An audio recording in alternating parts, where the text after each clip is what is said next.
Hello! Bienvenue à Saint-Pierre-en-Faucigny. On se trouve ici dans un terrain d'ATMB, autoroute du Mont-Blanc. En fait, ici, ils prêtent leur terrain pour cultiver des graines de fleurs sauvages. On en parle avec Gaëtan. Salut Gaëtan! Salut Jessica. En fait, vous voulez relancer la culture et la production de fleurs sauvages, c'est ça?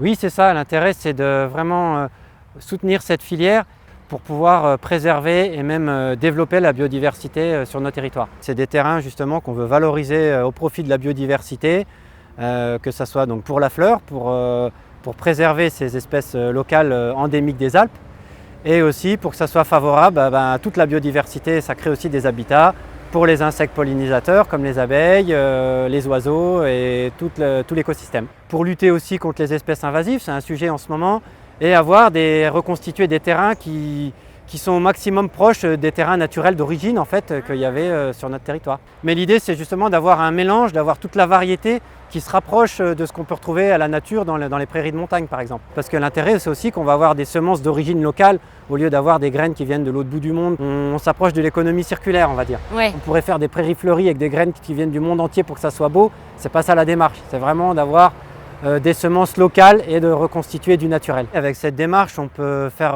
revenir de la nature en ville, remettre de la nature à proximité des infrastructures, comme pour nous c'est le cas, et ça permet vraiment de recréer des écosystèmes.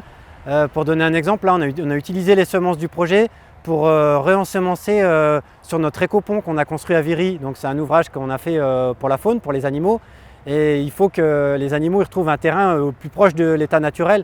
Donc ça nous a paru tout naturel d'utiliser ces semences-là pour que ça soit attractif pour eux. C'est génial. Personne ne le sait ça. Donc justement, c'est bien d'en parler dans Dame Nature. Oui, c'est important pour ATMB dans le cadre de notre démarche environnementale, notre fameux carnet de route environnement, de s'impliquer dans des projets comme celui-ci. On a la chance d'être au cœur d'un territoire exceptionnel et on a vraiment la volonté, dans le cadre de notre carnet de route environnement, de préserver au maximum ce magnifique environnement. C'est un axe majeur de notre politique environnementale. On a aussi dans notre politique décidé d'arrêter complètement les produits phytosanitaires et on expérimente aussi de nouvelles techniques pour l'entretien de notre dépendance verte, de l'éco-pâturage, des nouveaux matériels.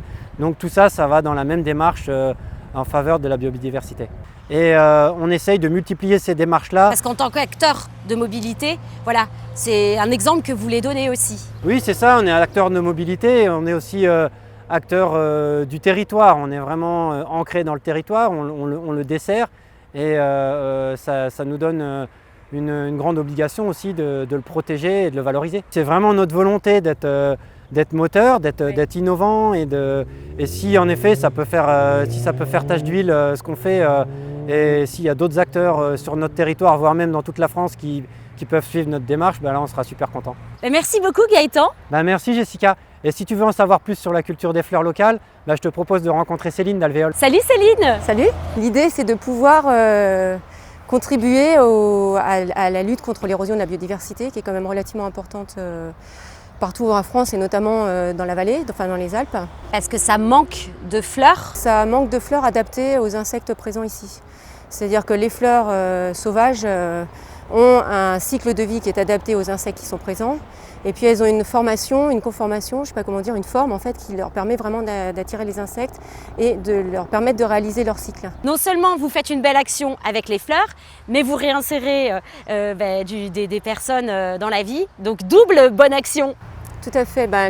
Alvéole, c'est un chantier d'insertion, donc l'objectif c'est vraiment d'insérer des personnes, d'accompagner des personnes en difficulté à retrouver un emploi, de leur faire acquérir d'autres compétences, puisque c'est vraiment toute une connaissance en fait. C'est de la collecte en milieu naturel, c'est du semis, de la plantation, du désherbage, de la récolte, du tri sur des machines de tri spécialisées. Et c'est vraiment super intéressant pour les salariés.